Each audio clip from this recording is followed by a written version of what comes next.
há um tempo o Senhor já vem falando comigo, e aí a oportunidade foi hoje. Apocalipse 22, 12. Se você puder abrir. Nós estamos falando do último capítulo da Bíblia. Mas não é o último capítulo da história. E no último capítulo da Bíblia, no versículo 12, há uma palavra do próprio Senhor para as nossas vidas. Eis que vem em breve. Ou seja, em algumas traduções, eis que venho sem demora. A minha recompensa está comigo e eu retribuirei cada um de acordo como fez. Mas eu queria me atentar à parte A do versículo. Eis que venho em breve. Jesus falou isso há 2000 anos atrás. Então hoje é mais breve do que nunca. E essa mensagem é para cada um de nós. Eu queria hoje, por meio dessa mensagem, lembrar, alertar. Jesus está voltando. E que toda vez que eu falar isso, você possa dar um glória a Deus.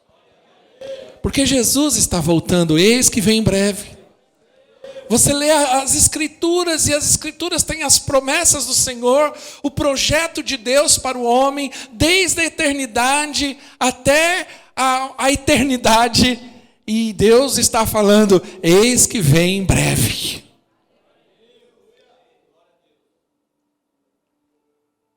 Jesus está realmente às portas. E nós podemos ver claramente os sinais, porque Jesus disse que haveriam sinais que antecedessem a sua vinda. Jesus deixou claro em Mateus 24 que alguns sinais, algumas coisas aconteceriam, e esse foi o questionamento dos apóstolos, dos discípulos ali.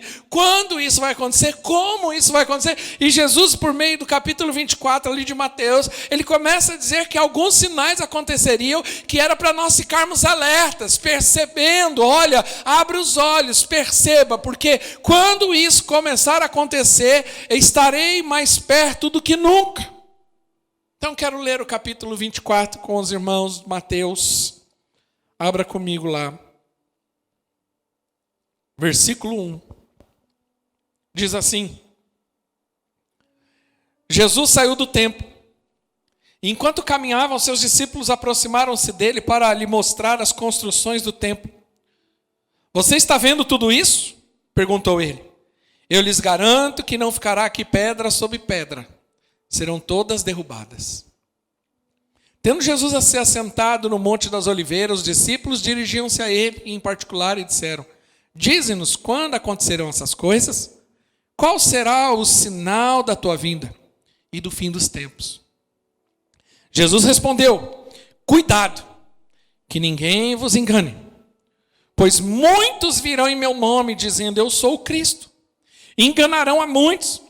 Vocês ouvirão em falar de guerras e rumores de guerras, mas não tenham medo. É necessário que tais coisas aconteçam, mas ainda não é o fim. Nação se levantará contra nação, reino contra reino. Haverá fomes, terremotos em vários lugares. Tudo isso será o início das dores. Então eles se entregarão para serem perseguidos e condenados à morte. Vocês serão odiados por todas as nações por minha causa. Naquele tempo muitos ficarão escandalizados, trairão e odiarão uns aos outros. E numerosos falsos profetas surgirão e enganarão a muitos. Mas aquele que perseverar até o fim será salvo. E este evangelho do reino será pregado em todo o mundo como testemunho de todas as nações, e então virá o fim. Aleluia. Jesus, no capítulo 24, ele começa a falar, é um capítulo profético, escatológico.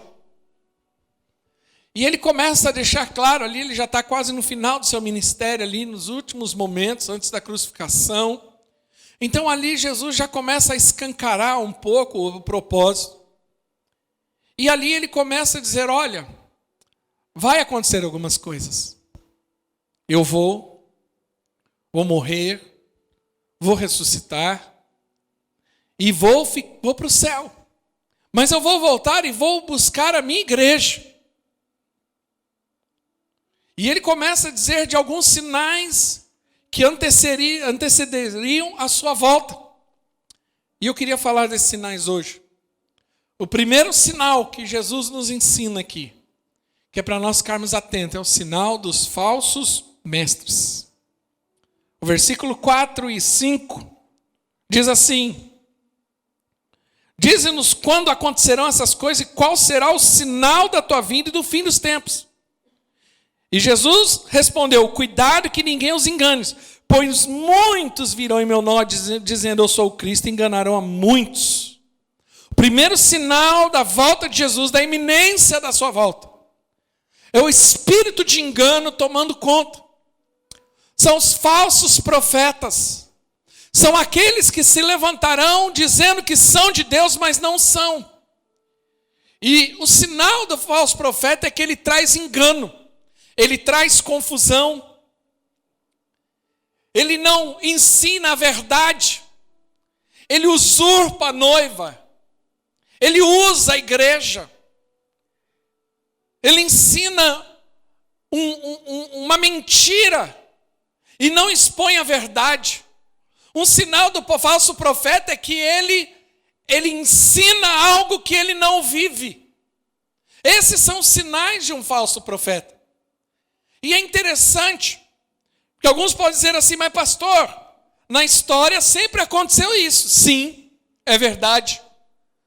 Só que nunca antes, em tanta quantidade como hoje, eu acredito que até por conta da internet.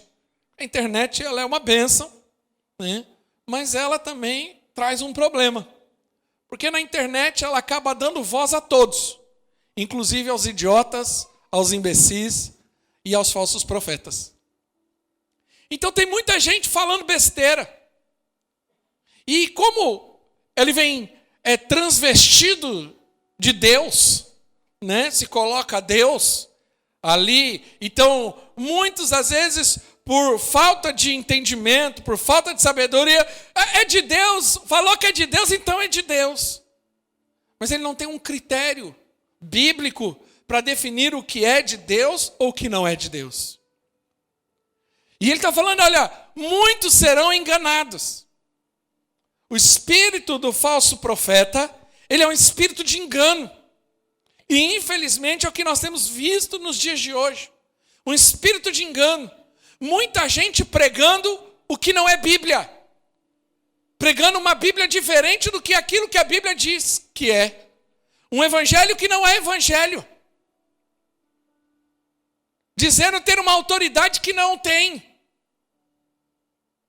Então nós precisamos entender que isso é um sinal. E nós temos que ser cuidadosos, porque senão nós também podemos ser enganados. Jesus disse, olha, muitos virão e dirão, olha, em seu nome nós expulsamos demônios, curamos pessoas. Jesus fala assim, aparta de mim porque eu não vos conheço. Mateus capítulo 7. Jesus deixa claro isso. Ele diz, olha, muitos dirão. Abre comigo, 7,15 de Mateus. Capítulo 7, versículo 15. Olha o alerta de Jesus. Cuidado com os falsos profetas. Eles vêm a vocês vestidos de peles de ovelha, mas por dentro são lobos devoradores. Vocês o reconhecerão por seus frutos. Pode alguém colher uvas de um espinheiro ou figos de erva daninhas? Semelhante toda árvore boa dá frutos bons, mas a árvore ruim dá frutos ruins. As árvores boas não podem dar frutos ruins e nem árvore ruim pode dar fruto bom. Toda árvore que não produz bons frutos é cortada e lançada no fogo. Assim, pelos seus frutos vocês o reconhecerão. Então Jesus fala, tome cuidado, e eles virão vestidos como cordeiro, mas serão lobos devoradores. A Bíblia diz que até Satanás pode se transformar num anjo de luz. Então nós temos que ser cuidadosos e criteriosos no que diz respeito a quem nós ouvimos, a quem nós entregamos a autoridade. Nós temos que tomar cuidado. E não é somente o que ele fala é importante, mas o que a vida dessa pessoa revela. Tem muita gente seguindo, gente promíscua. Gente com a vida tudo torta, com a vida tudo errada. Ah não, mas ele está dizendo em nome de Deus. Mas deixa eu te falar uma coisa. Tem muita gente que fala assim, não, mas ele é usado por Deus. Deixa eu te falar, ser usado não quer dizer que é aprovado. Ser usado é uma coisa, aprovação é outra. Muitos virão em meu nome e dirão, olha, eu expulsei demônio. Ser usado não quer dizer que está sendo aprovado. Nossa, mas olha, na internet ele tem 2 milhões de seguidores. Deixa eu te falar uma coisa, tem muitas pessoas se dizendo pastor, que tem seguidor, mas não tem ovelha. Pastor tem ovelha, pastor não tem seguidor, seguidor é consequência. Mas o papel de um pastor não é pastorear seguidores, é pastorear ovelhas. Ele tem compromisso com a igreja e com a ovelha e não com o seguidor. Não é uma frase de efeito no meu Instagram que vai ajudar ou vai definir a história daquela pessoa, é o cuidado. Tem muita gente assim hoje, sabe? E ele fala assim, aparta de mim vós que praticai a iniquidade. Iniquidade é aquele que não pratica a lei. E ele fala assim, apartai-vos de mim porque eu não vos conheço. Tem muita gente pregando sobre Jesus, dizendo que conhece Jesus, mas não é conhecido por ele. O importante não é você conhecer Jesus. O importante é você ser conhecido por ele. Você está entendendo? Eu não estou aqui promovendo a ignorância. Eu estou dizendo que uma coisa é aquilo que eu faço, outra coisa é aquilo que Jesus faz por mim. Então nós precisamos ser cuidadosos.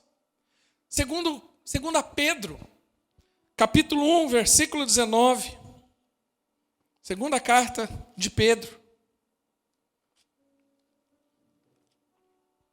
O versículo 19 do capítulo 1 diz assim, falando sobre esse cuidado, de nós tomarmos cuidado com a palavra, de sermos cuidadosos com a questão dos falsos profetas. Ele fala assim, temos ainda mais firme a palavra dos profetas, e vocês falam bem se a ela prestarem atenção, como uma candeia que brilha em luz escura, até que o dia clareie e a estrela da alva nasça no coração de vocês. Olha, nós precisamos aprender a ouvir o profeta, a ouvir aquele que nos ensina, mas não dar ouvido a qualquer um. No capítulo 2 do mesmo texto de 2 Pedro diz assim, no passado surgiram falsos profetas no meio de todo o povo. Capítulo 2 de 2 Pedro.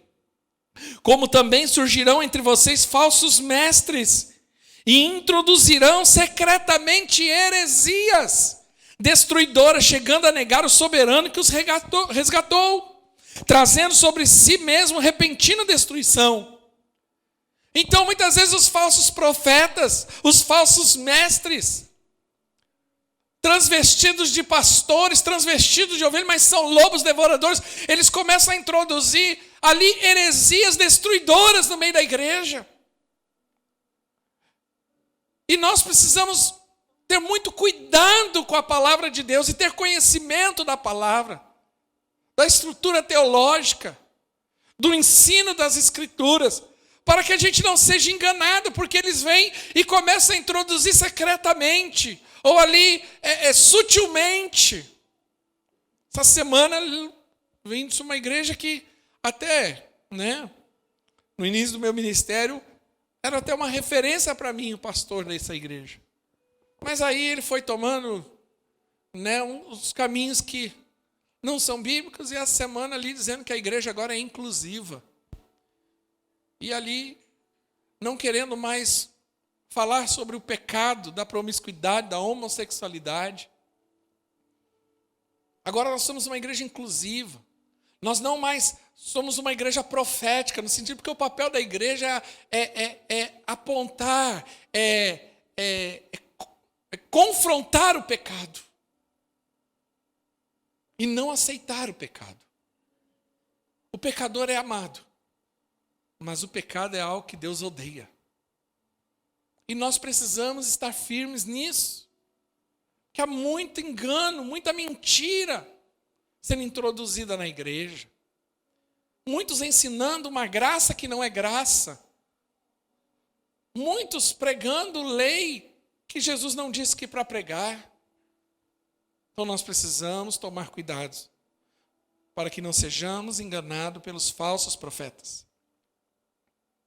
Mas isso é um sinal. Então nós ficamos alertas.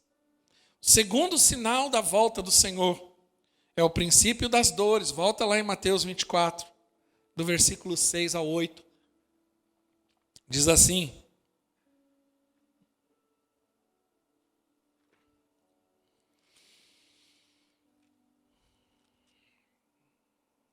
versículo 6 ao 8. E vocês ouvirão falar de guerras, rumores de guerra, mas não tenham medo. É necessário que tais coisas aconteçam, mas ainda não é o fim. Nação se levantará contra nação e reino contra reino. Haverá fomes e terremotos em vários lugares. Tudo isso será o início das dores. Um dos sinais da volta de Jesus é que nós veríamos circunstâncias acontecendo ao nosso redor. Pastor, mas sempre teve guerra, sempre teve terremoto, sempre teve fome. Sim. Mas você tem percebido como isso tem aumentado cada dia? Olha o que nós estamos vivendo nos últimos anos. Nós estamos no meio de uma guerra. Na verdade, nós estamos no meio de várias guerras. Nós temos agora a guerra lá da Ucrânia e da Rússia. Ali é um barril de pólvora. Pode explodir, o negócio pode ficar pior.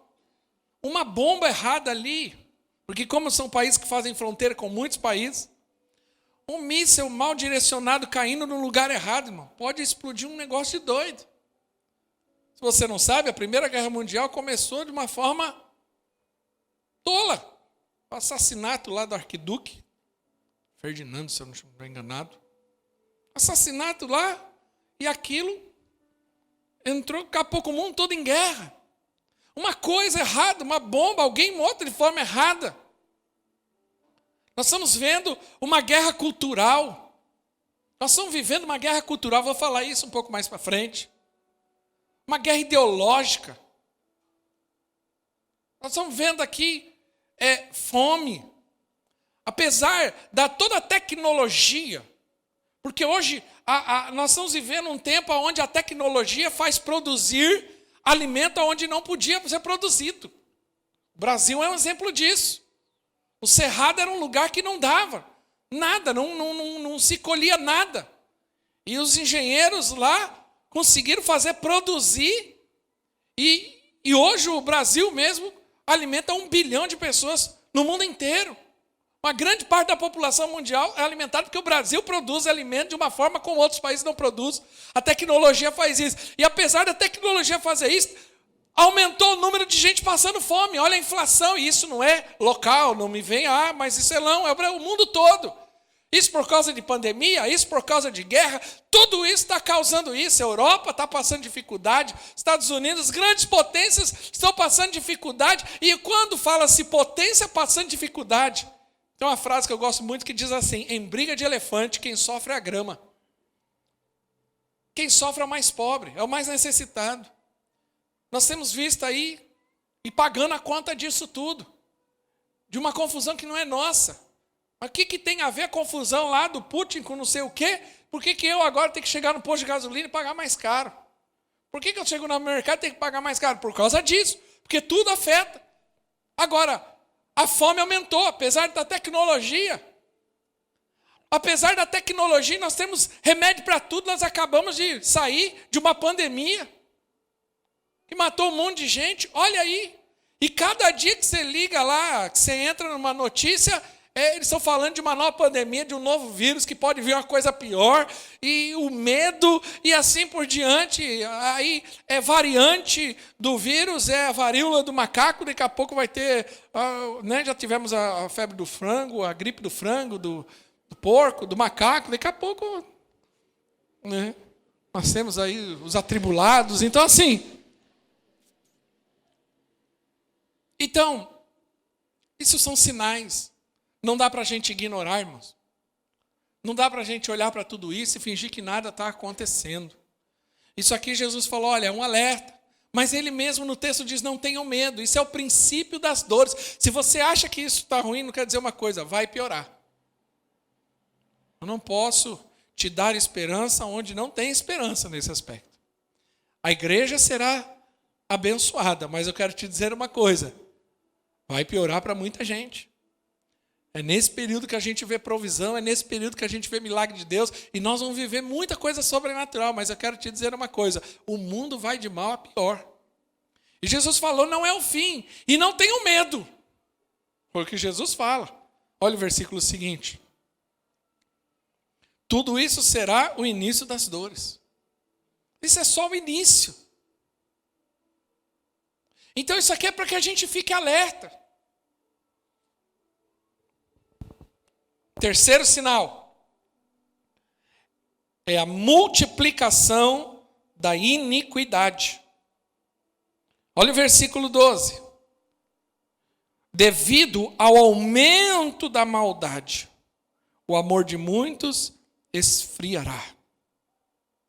Devido ao aumento da maldade. Você sabe o que é interessante? Eu percebo que aos que creem em evolução, que o conhecimento ele pode trazer melhorias para o homem. Deixa eu te dizer uma coisa. Perceba que nós estamos passando por uma revolução tecnológica nos últimos 100 anos. Coisas que na minha infância, e olha que não faz tanto tempo assim, mas tem 46 anos que eu nasci. Coisas que eu vi na minha infância que poderiam, que era coisa futurística, na verdade já está acontecendo. Então, daqui a pouco tem carro voando, já estão testando. Isso aqui não é mito. Eu me lembro da minha infância, lendo uma revista, era bem novinho, menino, devia ter 6, 7 anos. E eu me lembro que eu fiquei encantado, porque dizia que futuramente nós poderíamos ter um aparelho com vídeo e falar com a outra pessoa em vídeo. Eu morava num lugar que não tinha telefone, era um telefone no bairro. Era um telefone no bairro. Então todo mundo tinha que atender o mesmo telefone. E tinha o vizinho que chamava, tem telefone para você aqui. Quem já teve essa experiência aqui? Você está revelando um pouco a sua idade. Os jovens não têm noção do que é isso. Que é o vizinho chamar e falar assim, ó, tem um telefone aqui para você. Ou é um orelhão e todo mundo ia fazer fila no orelhão. E eles ainda colocavam o chinelo, um atrás do outro, e depois ia sentar na sombra, para esperar cada um no seu lugar. Era assim que funcionava. Então, na minha cabeça, de uma criança de 7 anos, isso aqui era uma coisa futurística, um negócio, meu Deus! Olha o que a gente faz hoje. Videochamada, videoconferência. Hoje você estuda em casa. Né? Então, como a tecnologia, mas é engraçado como aos olhos naturais evoluiu o conhecimento humano, a filosofia, o acesso ao conhecimento. Hoje as pessoas já não são tão ignorantes, né? Antigamente se justificava muito por conta da ignorância. A ignorância, as pessoas não sabem. Hoje não. E mesmo com toda a tecnologia, mesmo com todo o saber disponível, o homem continua tão corrupto como sempre. Porque filosofia não resolve o problema do homem caído. Conhecimento não resolve o problema do homem caído. O homem é mau por natureza. O homem já nasce como um pecador. Ele já tem ali uma natureza caída, propensa ao mal, propensa ao que é ruim. Por isso que nos espanta, porque nós vemos pessoas que, nossa, mas ela tem faculdade, ela tem curso superior, veio de uma boa família, e nós vemos ali um médico estuprando uma mulher na sala de cirurgia. Então, o conhecimento, o estudar numa boa faculdade, não transforma o caráter caído do homem. Só Jesus pode fazer isso. Só Deus mudando a natureza do homem. Por aumentar a maldade, o texto diz, devido ao aumento da maldade. Cada dia mais, nós vemos notícias. Perceba a guerra que nós estamos em relação ao aborto, a legalização do aborto. As pessoas fazendo campanha para favorecer o assassinato de uma criança. E isso não é uma coisa que acontece nos cantos da sociedade, não. Você vê o nosso Congresso discutindo, gente gabaritada discutindo isso, presidentes discutindo isso, a favor disso, porque é a maldade humana, é a corrupção humana chegando no seu ápice, aonde as pessoas estão fazendo campanha para salvar o pardal da Amazônia. Mas quando fala de um feto na barriga de uma mãe, não é vida. Ali é só um amontoado de célula. Aonde a NASA fica gastando bilhões para tentar achar vida em Marte. Uma bactéria pode ser considerada uma vida em Marte. Mas uma criança formada dentro do ventre de 3 meses, ainda não, é só uma massa de célula. Você percebe? Isso é maldade humana. Onde as pessoas querem promover cada dia mais o mal, o que é ruim, o que não presta. A morte virou um negócio. A maldade é um negócio, aonde rende bilhões. As pessoas lucram com o sofrimento, com a morte, com a dor das pessoas. Se você não consegue enxergar isso como multiplicação da maldade, as pessoas têm prazer na maldade. As pessoas estão numa época onde estão exaltando o ladrão, o corrupto, aquele que pratica o mal. A inversão de valores é tão grande. Hoje eu li numa matéria, polícia mata homem que tenta estuprar não sei quem. Não, mas peraí. E a pessoa que foi estuprada ou quase foi estuprada? Ela é a vítima.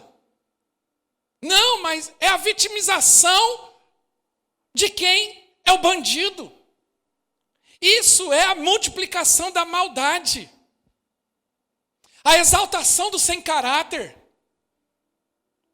Não importa se a pessoa, o que importa é o seguinte, se ela tem milhares de seguidores, ela deve ser alguém importante. É um sem caráter, é uma pessoa sem caráter, sem vergonha. Muitos aí são malignos, diabólicos. É o aumento da maldade. Aonde se aplaude a maldade, aonde se festeja o crime, onde se idolatra a criminalidade. Isso é o aumento da maldade. Nós temos que tomar cuidado. Sabe? Essa profecia do aumento da iniquidade tem se multiplicado diante dos nossos olhos. Veja alguns exemplos do que tem acontecido na nossa geração. As escolas estão totalmente controladas e são usadas para ensinar todo tipo de ideologia anticristã, como a ideologia de gênero. Jesus falou, vai se multiplicar e vai ter perseguição. Já existe, cristofobia já é uma realidade. Há países que literalmente matam cristão, mas deixa eu te falar uma coisa. O cristianismo tem sido perseguido em países como o nosso Brasil. Olha o que tem acontecido dentro das escolas, o trabalho e o empenho que esses homens têm para descer goela abaixo ideologias anticristãs, com uma ideologia de gênero. Nós vamos ter que brigar daqui a pouco e não vai demorar, porque vai ter menino querendo entrar no banheiro da menina. Eu tenho filha, e aí? Ah, não, mas tem que ser politicamente correto, você pode ser cancelado. Que é isso? Infelizmente, muito crente está pensando igual. Não, precisamos ser mais abertos. Espera aí. A arte tem sido transformada num tipo de obscenidade, como vimos em um museu 16 anos atrás. Um homem nu e criança tocando. Não, isso é arte, não é arte. Isso é pecado. Nós estamos vivendo numa cultura da sensualidade. Igreja, toma cuidado. As irmãs, principalmente, toma cuidado. Isso é mentalidade maligna, essa cultura da sensualidade. E isso não é novo. Mas hoje nós estamos vivendo isso. Nós vivemos aonde num país é considerado uma mega star pop, uma mulher como a Anitta, que promove sensualidade. Onde já se viu isso? É o aumento da iniquidade. O pessoal para ouvir uma mulher dessa. Não tem nada para oferecer. Olha que tipo de música. Olha as músicas como promovem sensualidade, a sensualização precoce das crianças. A sexualização precoce das crianças. E nós precisamos nos posicionar também. Eu tenho reunião na escola da minha filha amanhã. Vai ter reunião de pais. Eu vou conversar com a diretora, porque eu fui numa festinha da escola e estava tocando música assim.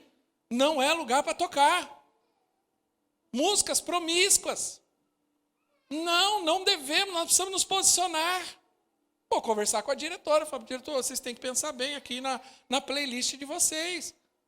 Não pode ter numa festa de escola de criança, música falando, senta aqui, pega ali, faz isso. Não pode. Ah, é arte, isso é cultura da sensualidade. Então nós precisamos estar firmes em relação a isso. E você percebe que essa cultura promove a sensualização precoce das crianças. Nós ficamos barbarizados com uma menina de 11 anos grávida que fez um aborto. O país todo falando nisso. Mas ela não foi estuprada, foi consentido pelos pais. Porque pai hoje acha bonito filho de 10, 11 anos namorar. Não, coisa mais linda. Para. Tem pai que promove isso ainda entre os filhos. Não, mas não é nada. Ele tem que descobrir, não é a hora, não é o momento. Começa cedo mesmo. Os pais acham bonito o filho de 12, 13 anos ficar aí aprontando e promove isso. Não, já dou até camisinha aqui porque eu não quero ter problema. É achando que ele é um pai legalzão. Você está trazendo um problema para o teu filho. Nós precisamos tomar cuidado com esse tipo de cultura. E nós não podemos permitir isso como igreja, mas isso é um sinal. Olha as músicas. E uma das formas de Satanás fazer é por meio da música. Porque ele sabe o poder da música. A música tem poder de influência. A música tem o poder de ensinar, de doutrinar. A música doutrina.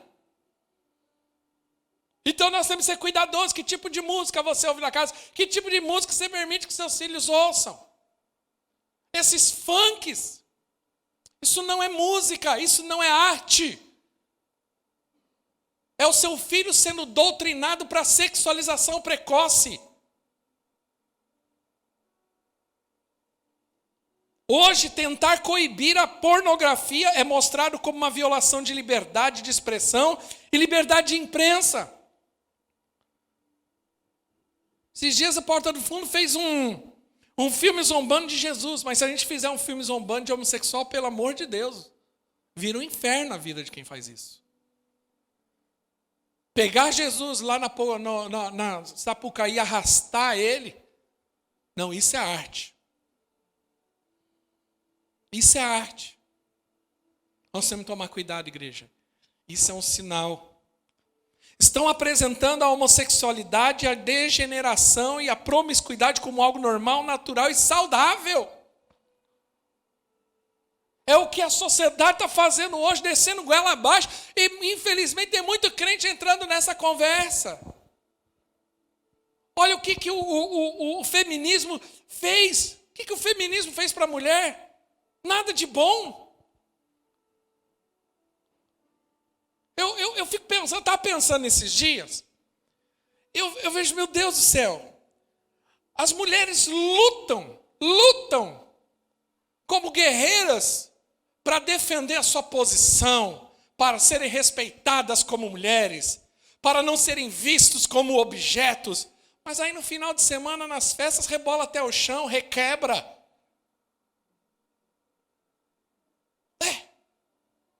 Não tem lógica. Tem ensinado para as irmãs aqui. Irmã, você não é um pedaço de carne, não se ponha como tal. Principalmente igreja não é açougue. Então, tome cuidado com o que você veste, como você veste. Você não precisa chamar a atenção de um homem pelo seu corpo. Isso não vai satisfazer a sua autoestima. Porque quem faz isso, consciente ou inconscientemente, na verdade está com problema de autoestima. Então gosta de andar na rua e algum homem assoviar para ela, porque ela quer se sentir amada, mas isso não é amor. Quer se sentir valorizada, mas isso não é valor.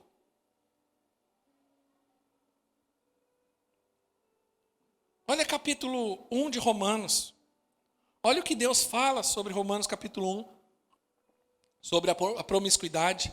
Por isso Deus os entregou à impureza sexual, segundo os desejos pecaminosos do seu coração, para a degradação do seu corpo entre si. Deixa eu só abrir na minha Bíblia aqui. Romanos capítulo 1, 25.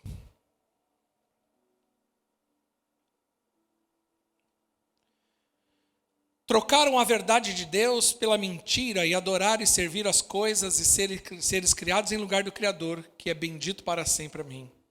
Por causa disso, Deus os entregou às paixões vergonhosas. Até suas mulheres trocaram suas relações sexuais naturais por outras, contrários à natureza. Da mesma forma, os homens também abandonaram as relações naturais com mulheres e se inflamaram de paixões uns pelos outros. Começaram a cometer atos indecentes, homens com homens, e receberam entre si mesmo castigo merecido pela sua perversão.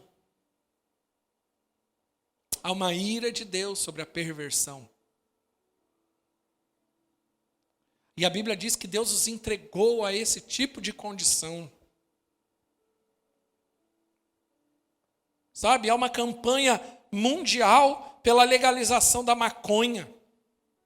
Nós temos artistas de peso defendendo isso, com a justificativa de que o comércio vai melhorar, de que não vai ter a criminalidade. Mentira, é só olhar o que aconteceu nos países que tentaram fazer isso. Uruguai, alguns países ou estados americanos. Vai lá na Holanda, que é um dos países que liberou geral tudo. Vai lá ver o tamanho do problema que eles estão. E assim por diante.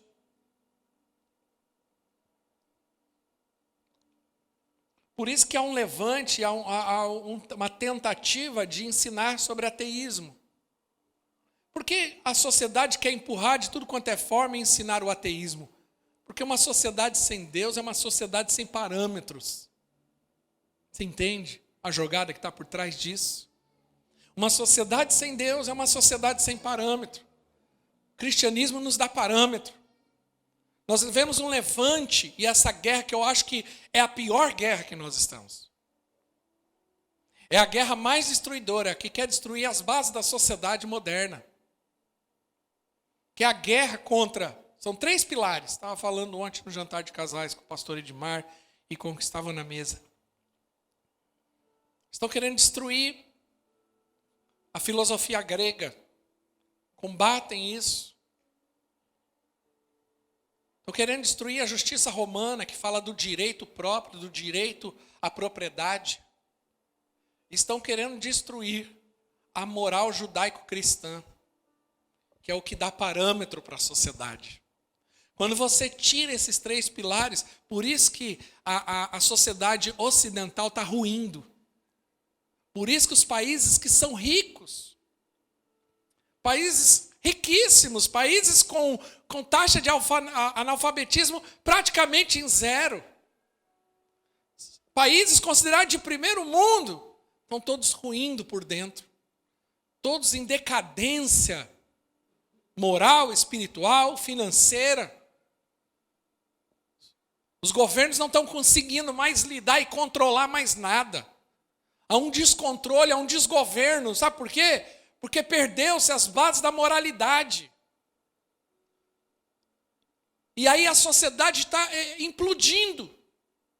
Se perdeu, não tem controle mais, os casamentos sendo destruídos, as famílias destruídas. Você quebrou família, você quebrou uma sociedade inteira. Sociedade grega acabou por causa disso, um império poderoso acabou, a história já nos diz. Sociedade romana, império romano grandioso, ruiu por dentro, por quê? Porque destruiu o que Deus definiu como estrutura, família, casamento, pai e mãe, homem, mulher, filho, autoridade estabelecida. Então você percebe hoje o esquerdismo se infiltrando nas igrejas, substituindo a religião revelada pela religião social. Há uma tentativa de desacreditar a Bíblia. Você vê palavras como vamos atualizar a Bíblia. Ou a Bíblia não é bem isso. O que diz que é? A Bíblia foi escrita por homens.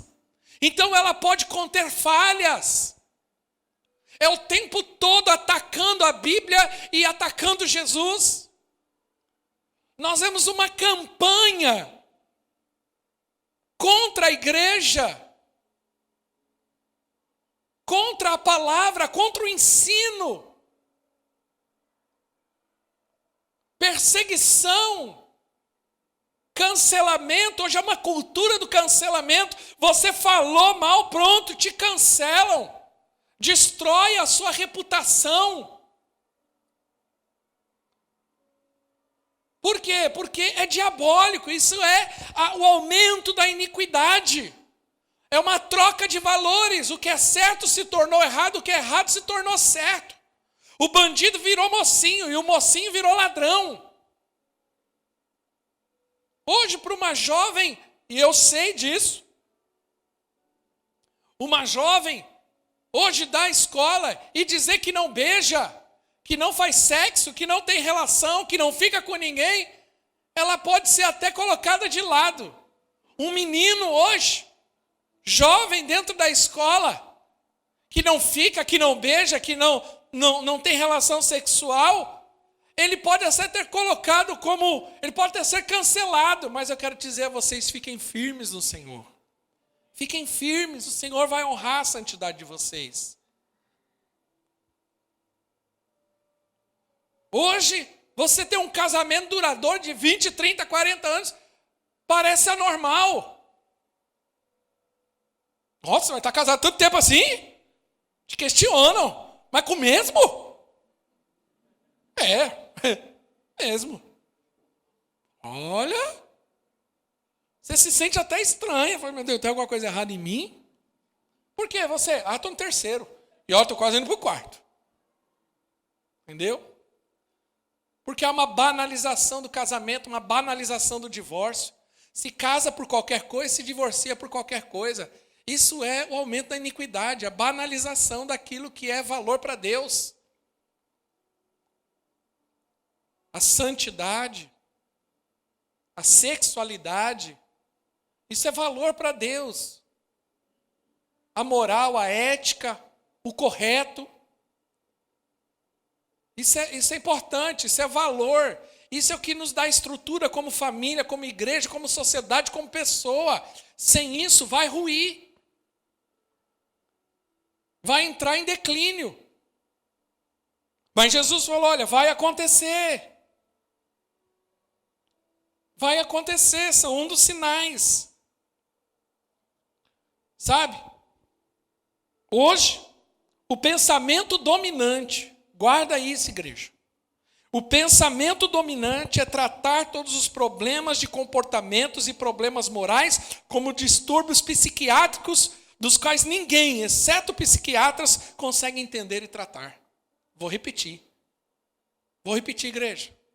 Isso aqui tem sido um dos grandes enganos. Eu tenho dito desde o começo, o espírito de engano é sutil. Ele vai entrando sem perceber. O pensamento dominante hoje é tratar todos os problemas de comportamentos e problemas morais como distúrbios psiquiátricos dos quais ninguém, exceto psiquiatras, consegue entender.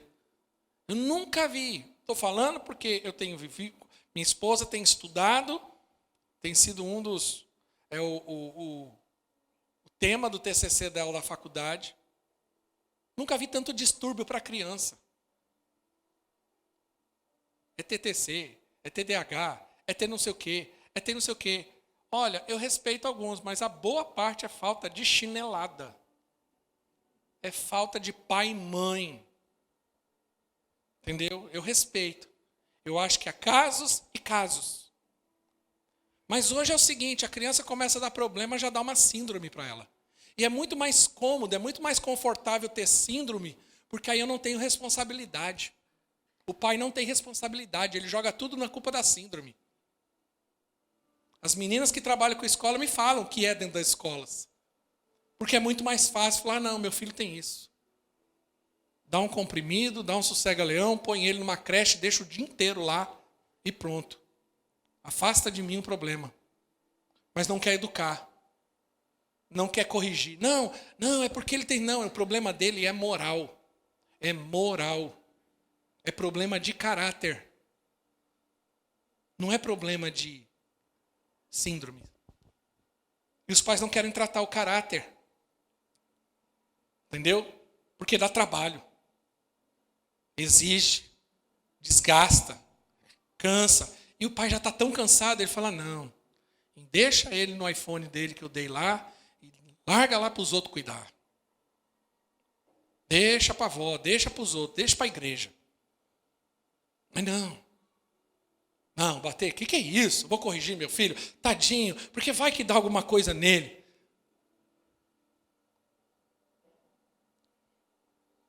A minha filha, sexta-feira, cutucar, é lógico. Cadê ela? Oi, filha.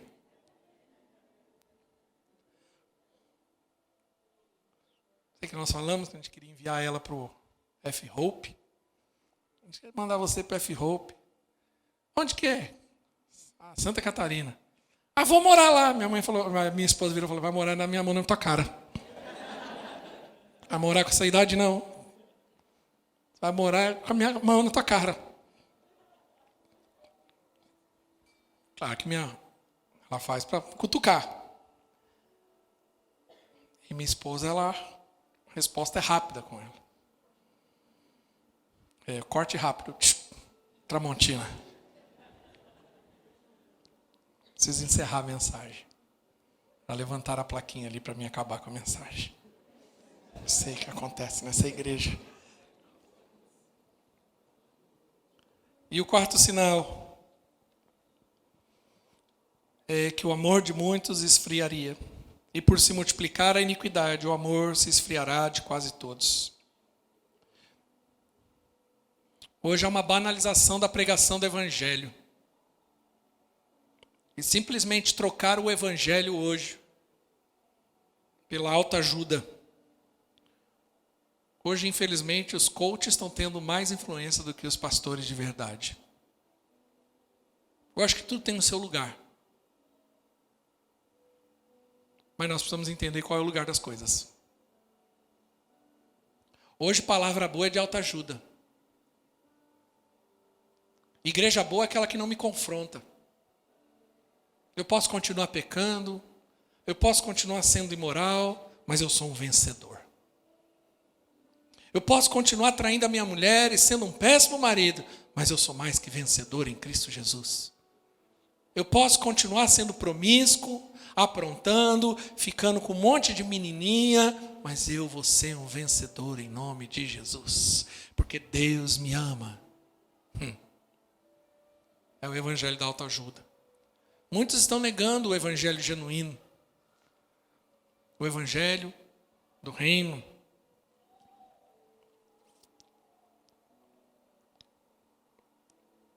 E a Bíblia diz que a consequência disso é que o amor de muitos se esfria.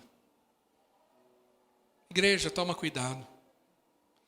Hoje essa mensagem é para que nós possamos fazer uma avaliação. Como está o nosso coração?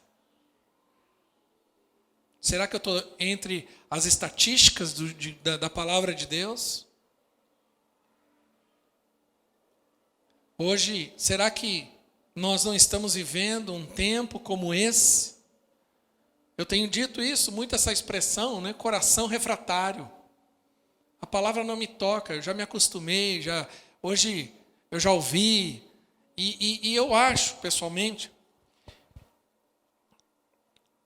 que as pessoas elas estão tão... Acho que por causa da internet, acredito eu.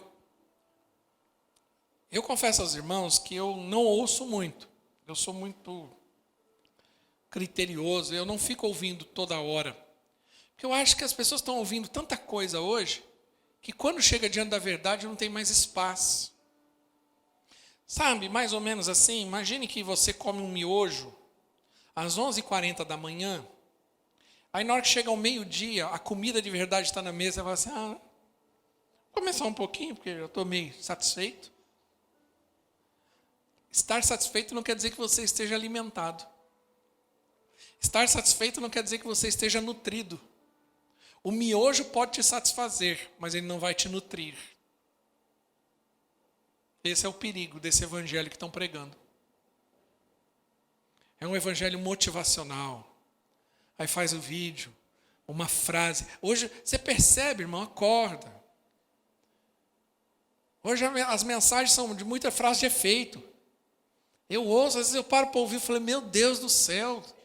É frase de efeito. Frase de efeito é bonita, tem o seu momento, mas é só frase de efeito, não tem evangelho, não tem Bíblia, não tem verdade de Deus, não tem uma teologia sadia, baseando ali aquilo, respaldando aquilo.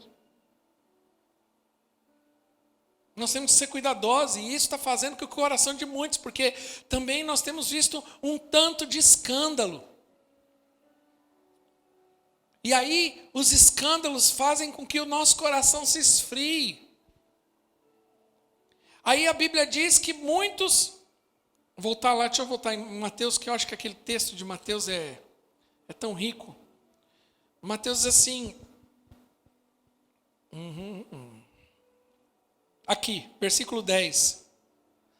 Naquele tempo, muitos ficarão escandalizados. A palavra escandalizar é colocar impedimento. A gente muitas vezes não entende, né, a palavra. Eu fiquei escandalizado. Não. A palavra escandalizar quer dizer colocar impedimento, é ofendido. Então, quando eu estou escandalizado com o Carlão, eu fiquei ofendido. Aí eu coloco uma barreira entre eu e ele, e aí não tem acesso, não tem relacionamento. E você percebe como cresce o número de gente ofendida. Mas isso tem duas coisas, né? Tem os escândalos, mas eu ainda creio na palavra que diz que há 7.000 que não se dobraram, então tem muito homem, muita mulher de Deus. Mas você também tem a ver com uma geração muito mimimi. A Bíblia diz que eu tenho que ser sal da terra e não gelatina. O sal salga. Mas coloca o sal numa ferida para você ver o que você sente. Às vezes, né, me dá afta e eu vou lá e coloco sal. E eu fico batendo assim. Dói, arde. E o evangelho, a igreja às vezes tem esse papel de colocar o sal na ferida. Essa doeu. Essa ardeu. Eita que eu saí com o lombo duro. Mas aí o que acontece? Muitos se escandalizam, se ofendem. Né? Estava ouvindo hoje uma pessoa falar, um pastor que eu sigo, falar sobre feminilidade, masculinidade. E ele falou, a mulher, ela é mais sensível. Então a mulher ela tem que chegar em casa e às vezes ela precisa chorar, ela precisa de um ombro, ela precisa desabafar. Mas ela chega em casa e encontra outra pessoa chorando. Ai, porque o meu chefe me perseguiu, porque eu não estou bem. Ai, porque eu preciso de Rivotril, porque eu não estou legal.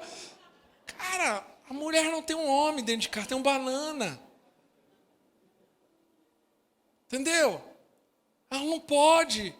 Ela não tem consolo, ela não tem refúgio, ela não tem segurança, porque ela encontra um mole lá, um geleia. Entendeu? Um florzinha de Jesus. Hoje eu vi um negócio lá, um ator da Globo aí, sei lá, Caio Castro, falando assim, eu não pago jantar para ninguém, porque isso... Rapaz, ninguém quer ser homem nem para pagar a janta.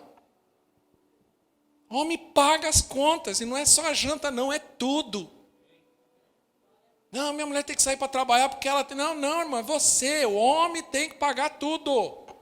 Ele é o provedor. Antigamente, homem bom é aquele que provinha. Ele tinha que ir lá, caçar, trazer, dar, alimentar e cuidar da mulher. Hoje não, o homem não, vai lá caçar leão, porque eu vou ficar aqui em casa, deitado, jogando videogame, meu PlayStation. Você é homem nada, você é um banana. Você é mole. E as solteiras, por favor, preste atenção. E as casadas, agora a hora e aguenta. Vou falar para você separar, né? Posso ser antibíblico.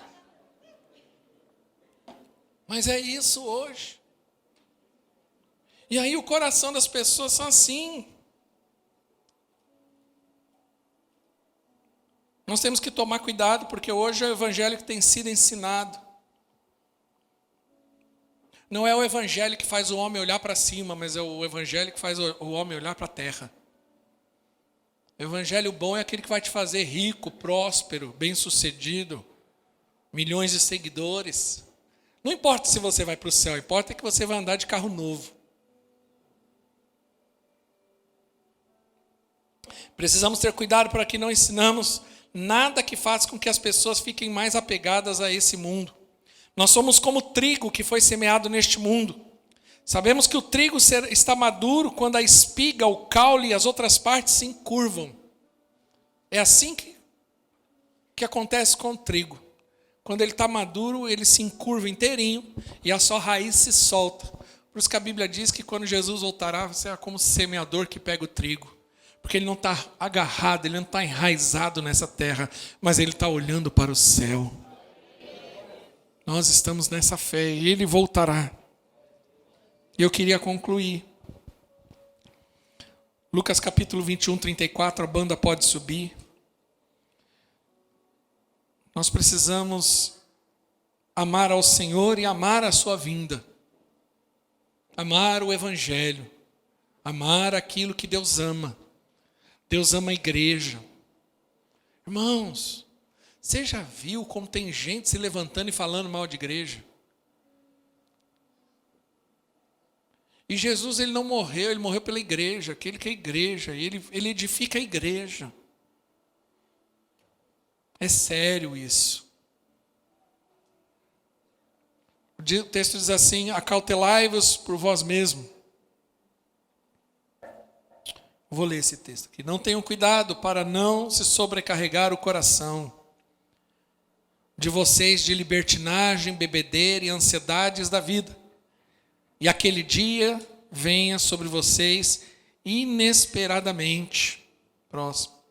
porque ele virá sobre todos os que vivem na face de toda a terra. Estejam sempre atentos e orem para que vocês possam escapar de tudo o que está para acontecer e estar em pé diante do Filho do Homem. Nós temos que tomar cuidado, porque senão o nosso coração fica sobrecarregado. A Bíblia diz que aonde está o nosso tesouro, estará o nosso coração. Imagine uma bexiga cheia de ar, hélio, né? Aquele ar que você solta, ela sobe. Se ela estiver amarrada aqui, você soltar o que ela faz, ela vai subir. Por quê? Porque o ar dentro dela é mais leve do que o ar que está aqui. Imagine que essa bexiga é o seu coração. Mas agora ele está sobrecarregado, ele está com tanta coisa. Ansiedade, preocupação. Volta ao versículo inicial. Tanta preocupação desse mundo, sabe? Envolvido com as coisas dessa terra. E muitas delas são justas até. É lícito, é justo você querer ter uma vida melhor, dar uma vida melhor, adquirir mais conhecimento. É justo. Não deixe de fazer isso. Mas não deixe que isso tome o seu coração. A questão de ser rico não é a questão de ter conta no banco melhor do que o outro. Quando o Carlão até pregou aqui semana passada. Não. É a questão do nosso coração ficar sobrecarregado. Muitos estão ficando embriagados com as coisas deste mundo. Envolvido com as questões deste mundo. O coração está sobrecarregado. Ou fica decepcionado, ofendido, chateado. E aí o coração pesa. E aí quando o coração está pesado, o coração esfria. O coração de muitos se esfria. E Deus hoje está nos dando um alerta por essa mensagem. Eu queria que você ficasse de pé.